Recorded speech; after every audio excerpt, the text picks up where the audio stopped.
Yo les refs, j'espère que vous allez bien, que vous avez la forme, moi ça va super, je suis content de vous retrouver aujourd'hui pour une nouvelle vidéo.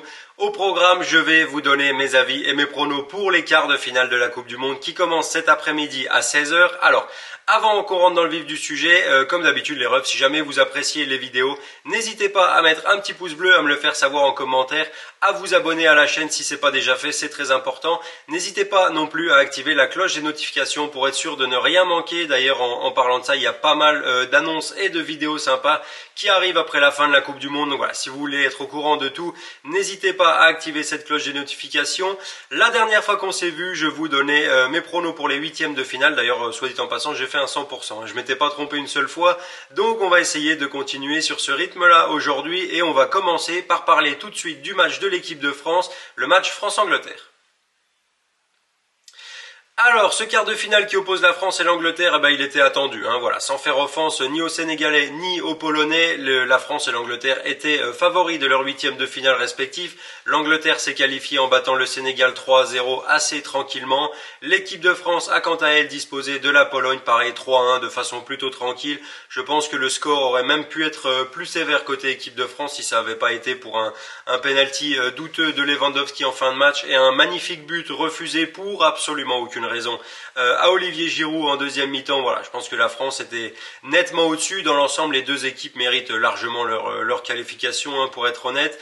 Maintenant, ce match-là, que ce soit pour les Français ou pour les Anglais, ça va quand même être d'un tout autre niveau que ce que les deux nations ont connu dans cette Coupe du Monde jusqu'à présent. Alors, en faisant preuve d'objectivité au maximum, je pense que la France peut battre l'Angleterre et se qualifier pour les demi-finales. Alors ça va pas être facile, qu'on s'entende bien. D'ailleurs, je pense que si l'équipe de France veut avancer dans cette compétition, il faudra être au top défensivement. Je me fais pas tant de soucis pour Théo Hernandez et les deux centraux. Maintenant, si Foden est aligné face à Jules Koundé, je pense que ça peut faire quelques dégâts honnêtement.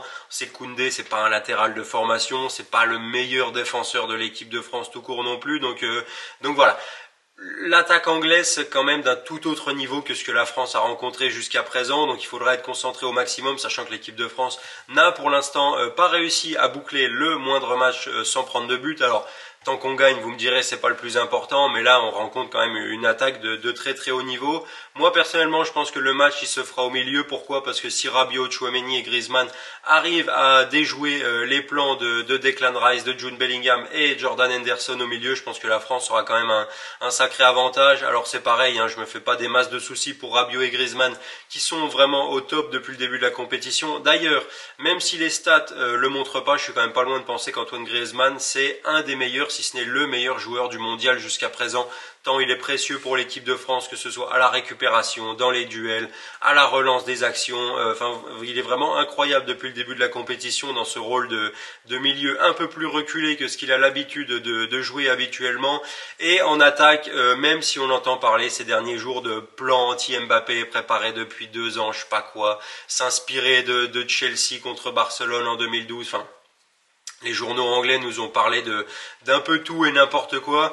Je pense que personne ne peut stopper Kylian Mbappé. Donc voilà, c'est simple, c'est le meilleur joueur du monde, c'est pour une raison. Et même si Mbappé est dans un jour un peu moins bien, Giroud et Dembélé sont en très très grande forme depuis le début de la saison. Et je pense qu'ils peuvent faire mal aussi à la défense anglaise. Donc voilà, en termes d'attaque, je mettrais quand même un avantage à l'équipe de France. Je pense que l'attaque française peut faire plus de mal à la défense anglaise que l'inverse.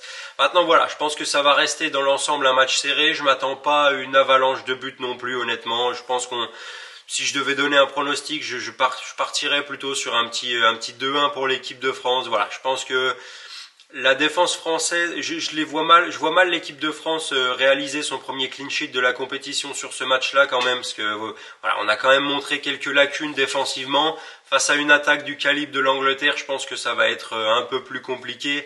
Maintenant, l'Angleterre n'a pas non plus rencontré d'attaque aussi forte que celle de l'équipe de France, donc voilà. C'est pour ça que je pense que dans l'ensemble, je mettrai un petit avantage à l'équipe de France et aussi, c'est quand même important de le souligner de temps en temps, je pense que Didier Deschamps est un bien meilleur entraîneur que Gareth Southgate, donc voilà, je me fais pas de soucis sur le côté plus tactique du match, on va dire, donc voilà. On va partir sur une victoire de l'équipe de France 2-1, et maintenant que je vous ai parlé de ce match-là, on va passer à la deuxième rencontre de ces quarts de finale, le match qui oppose le Brésil à la Croatie. Alors, ce Brésil-Croatie, honnêtement, je pense que c'est pour moi un des match-ups les plus déséquilibrés, tant le Brésil a impressionné, et tant la Croatie n'a pas impressionné, justement, hein. Si on parle des huitièmes de finale, le Brésil qui s'est qualifié sans forcer, tranquillement, avec facilité, tout ce que vous voulez face à la Corée du Sud. Le match il a été plié au bout d'une demi-heure de jeu, hein. Il y avait déjà 4-0 au bout de 30 minutes.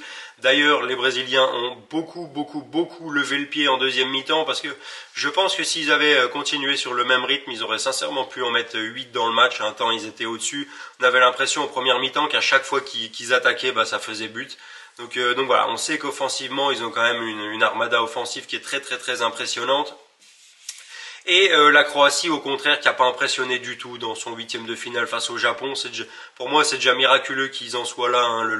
Le match qu'ils font, déjà en phase de poule, ils m'avaient pas impressionné de ouf. Alors ils avaient réussi à se qualifier quand même, donc devant la Belgique. Donc voilà, c'est pas rien non plus, mais ils m'avaient pas tant impressionné que ça. Et là, en huitième de finale, sincèrement, j'ai trouvé leur match vraiment pas dingue. Je trouve qu'ils ont eu de la chance de se qualifier au tir au but face au Japon, hein. Si les Japonais s'étaient qualifiés, vraiment, ça aurait pas été un scandale du tout. Donc voilà, pas impressionné par la Croatie. Vu ce qu'ils ont montré en termes de jeu depuis le début de la compétition, je leur souhaite quand même bien du courage face à cette équipe du Brésil. Je pense que défensivement, le Brésil a quand même de quoi mettre tempête à la Croatie, pardon, je vais y arriver. Voilà, j'ai du mal à voir la défense croate contenir cette attaque du Brésil. D'un point de vue offensif, la Croatie c'est pareil, j'ai toujours dit que je trouvais ça limité. Je les vois mal réussir à mettre plusieurs buts au Brésil, même si le Brésil a pas la défense de l'année, hein. Alors, je l'ai déjà dit, mais je me répète, la charnière centrale, il n'y a pas de souci. Thiago Silva, Marquinhos, c'est quand même solide. Maintenant, les latéraux, pour moi, ils posent un peu question, hein. C'est le point faible de cette équipe brésilienne. Alors, non pas que la Croatie ait des joueurs de fou sur les côtés, hein, même si je trouve que Perisic n'est pas inintéressant depuis le début de cette Coupe du Monde. Voilà, je trouve le potentiel offensif croate bien diminué un peu. Enfin, je sais pas. J'ai vraiment du mal à accrocher avec cette équipe croate. Donc, pour être tout à fait honnête, je vais pas m'attarder beaucoup plus sur ce match-là. Je les vois pas réaliser l'exploit, honnêtement, parce que là, pour le coup, ça serait vraiment un exploit qui sorte le Brésil. Je pense que le Brésil a de quoi gagner assez sereinement. Alors, est-ce qu'ils vont mettre un score comme ils ont mis en huitième face à la Corée du Sud? Peut-être pas.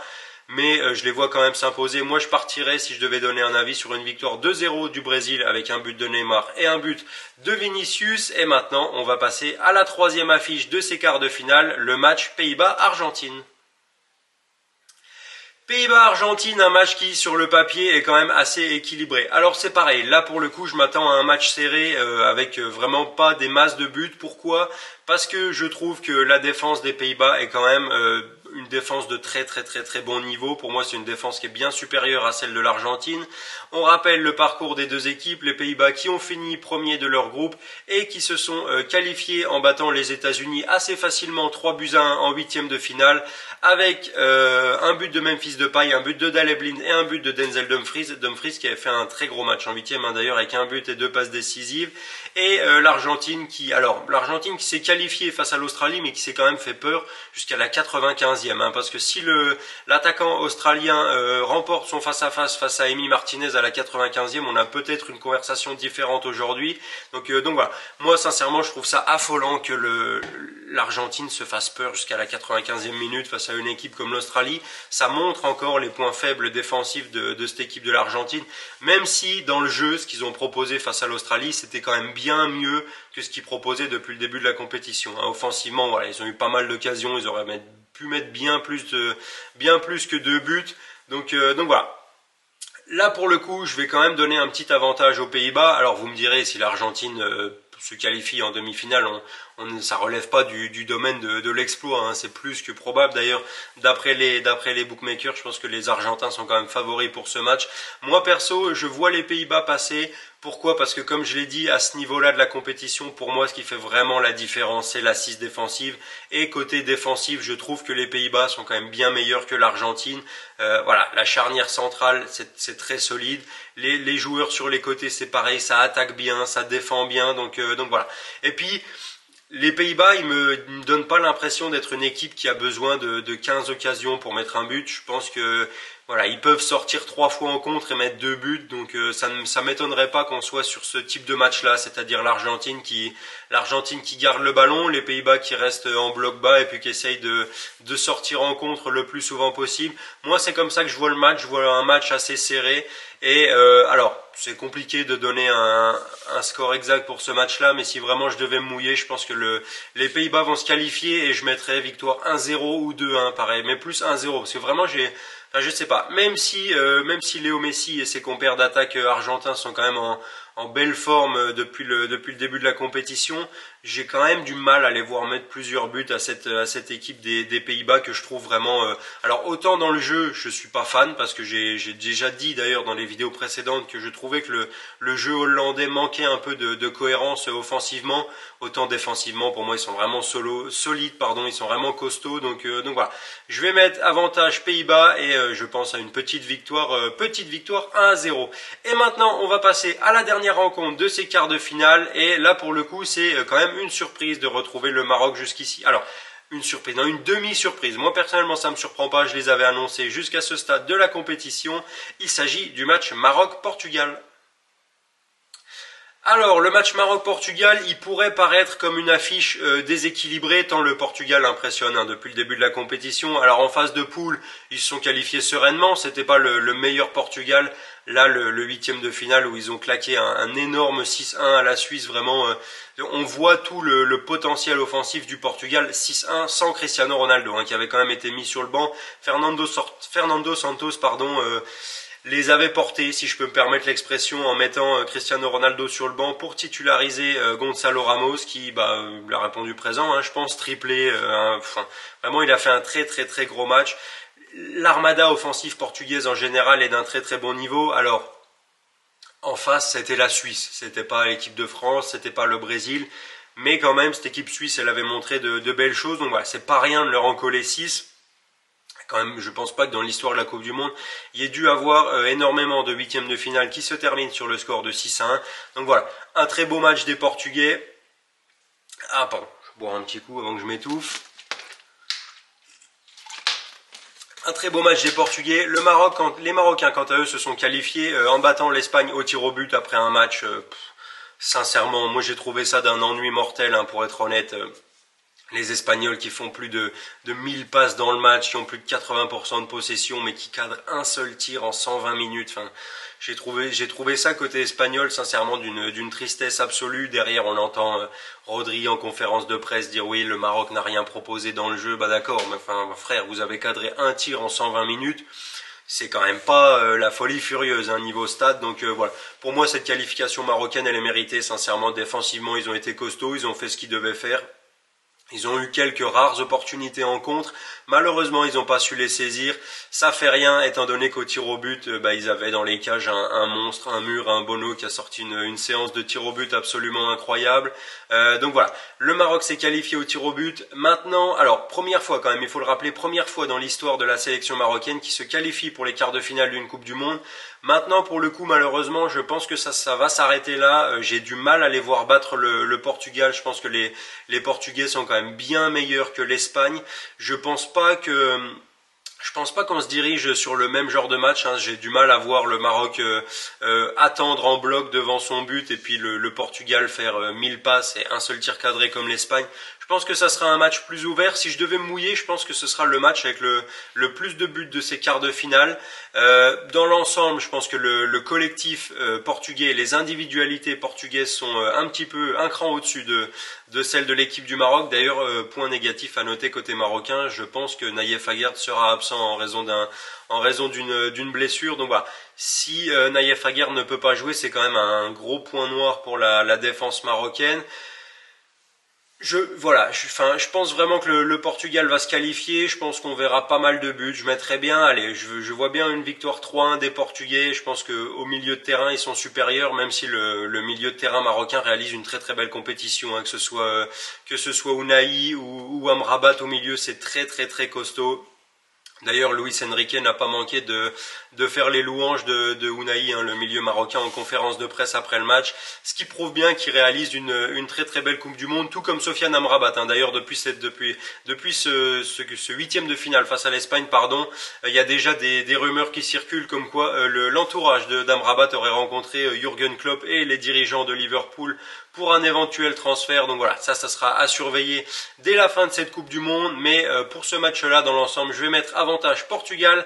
Et si je devais donner un score exact, je vais dire, allez, ouais, victoire 3-1. Hein. Victoire 3-1, ça me semble pas mal. Je pense que les Marocains sont quand même capables de mettre un but. Donc voilà pour mes avis et mes pronos pour ces quarts de finale, les refs. N'hésitez pas à me donner les vôtres dans les commentaires.